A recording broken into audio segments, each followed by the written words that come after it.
44 boats, 300 tons of aid, 497 participants from 46 countries. Only one goal, break the siege.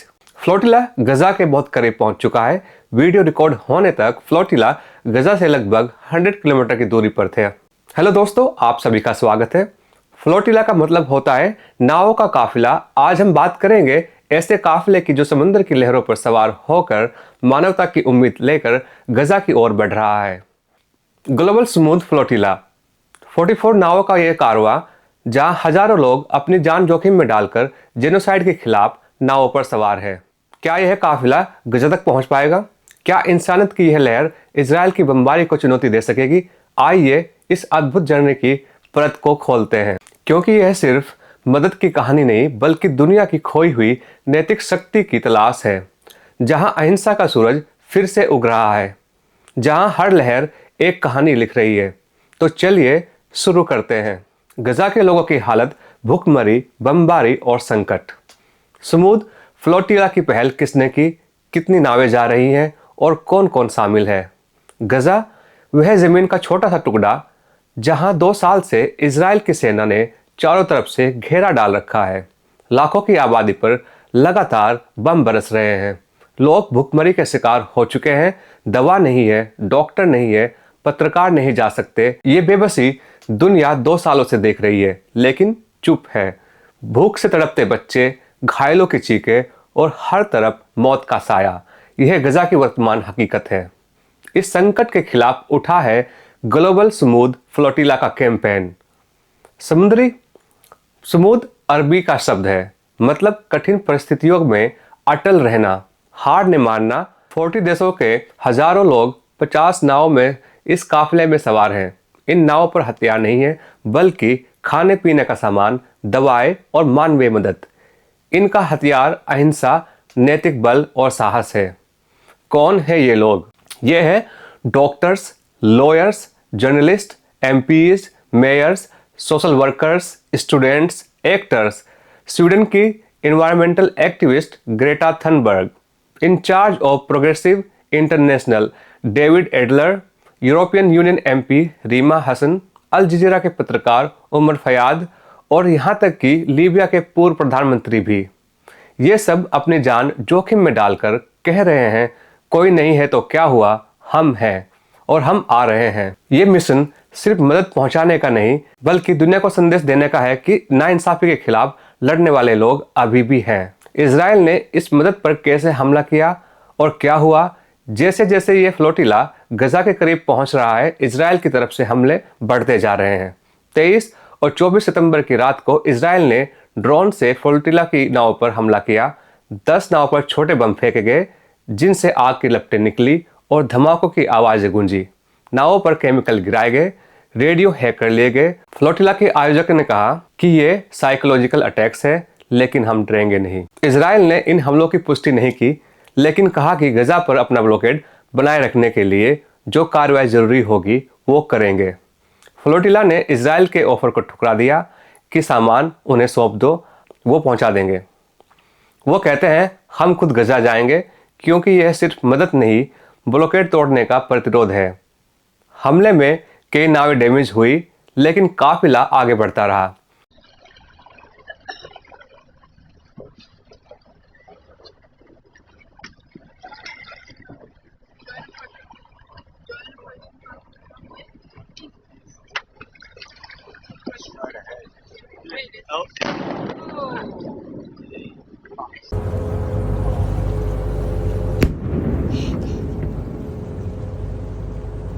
Which boat was that?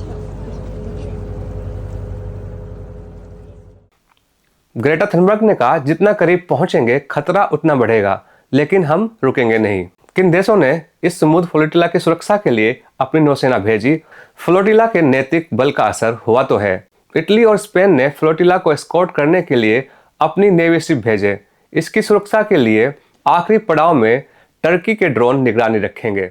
Turkey के राष्ट्रपति Erdogan ने UN में कहा, सभी देश इजराइल के साथ व्यापार खत्म करें ताकि वो गजा को फिर से खड़ा करने के लिए अरबों डॉलर चुकाए। फिलिस्तीन को मान्यता देने वाले देश फ्रांस, कनाडा, जर्मनी ने अब जाकर राज्य के रूप में मान्यता दी। इससे पहले साउथ अफ्रीका, स्पेन, कोलंबिया ने इसराइल का बहिष्कार किया, अंतर्राष्ट्रीय अदालत में जेनोसाइड का मुकदमा चलाया, पॉलिटिकल ट्रेड के रिश्ते खत्म किए, नेतन्याहू की गिरफ्तारी के वारंट निकाले। यूरोपियन यूनियन के दबाव से नेतन्याहू को यूरोप के कई देशों ने विमान उतारने की इजाज़त नहीं दी। ये देश फिलिस्तीन की आज़ादी और गजा में शांति की पैरवी कर रहे हैं, जबकि बड़े नेता सिर्फ निंदा कर रहे हैं। यूएन में इजराइल ने क्या कहा और किन प्रमुख देशों ने वॉकआउट किया। यूएन की आम सभा में इजराइल के प्रधानमंत्री नेतन्याहू जैसे ही बोलने उठे, सभी देश के प्रतिनिधि अपनी कुर्सियां छोड़कर बाहर चले गए। ये दूसरी बार हुआ जब उनके भाषण का विरोध किया गया।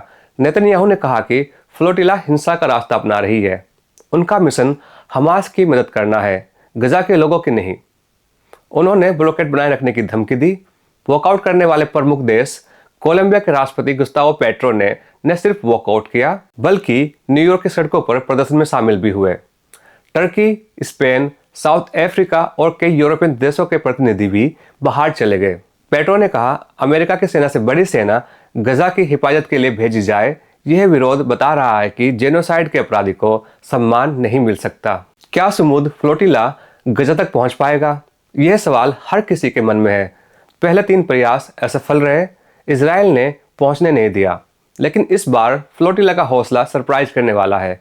वो कहते हैं, इजराइल हमारी नावों को जब्त कर सकता है, लेकिन इरादों को नहीं। हमले पर हमले हो रहे हैं, ड्रोन केमिकल गिरा रहे हैं, अननोन शिप करीब जा रहे हैं। इटली अब नौसेना हटा रही है, खतरा बढ़ रहा है। ऑर्गेनाइजर्स कहते हैं पहुंचना मुश्किल है, लेकिन अगर अंतर्राष्ट्रीय दबाव बढ़ा तो संभव है।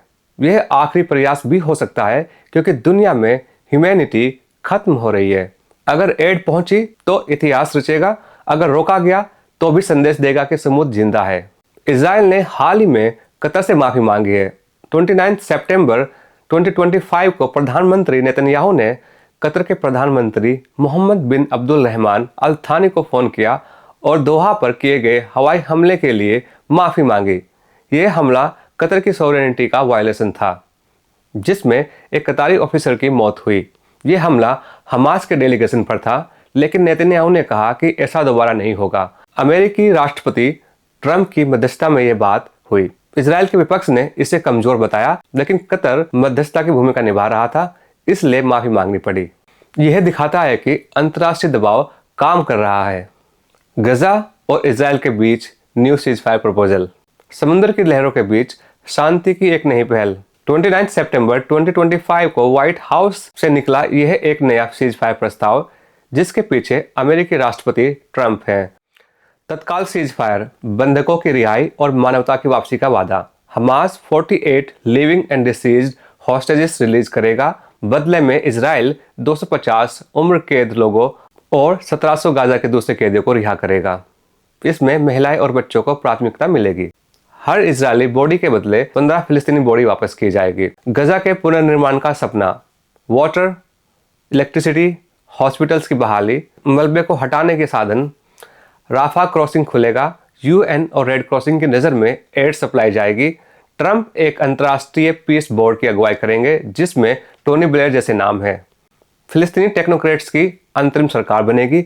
हमास को वेपन हैंडओवर करने होंगे। एरिया अंतर्राष्ट्रीय सुरक्षा बल को सौंपा जाएगा। अगर हमास ने इनकार किया तो इजराइल का सैन्य अभियान जारी रहेगा। नेतन्याहू ने सहमति दी, हमास मीडिएटर को जवाब देगा। ट्रंप ने 3-4 दिन का समय दिया है। मार्च 2025 के सीजफायर के बाद यह पहला मौका है जब शांति की उम्मीद जगी है। क्या यह समुद्र की जीत बनेगी या फिर एक और टूटा वादा? फ्लोटिला की यह यात्रा समुद्र की लहरों की तरह है, लौटती रहेगी, टूटेंगी नहीं। गजा के लोगों के लिए, मानवता के लिए यह काफिला हमें याद दिलाता है कि silence is complicit in genocide और विरोध ही ट्रू पावर है। अगर आपको ये वीडियो पसंद आया तो लाइक, शेयर, सब्सक्राइब करें। अगले वीडियो में मिलते हैं। धन्यवाद।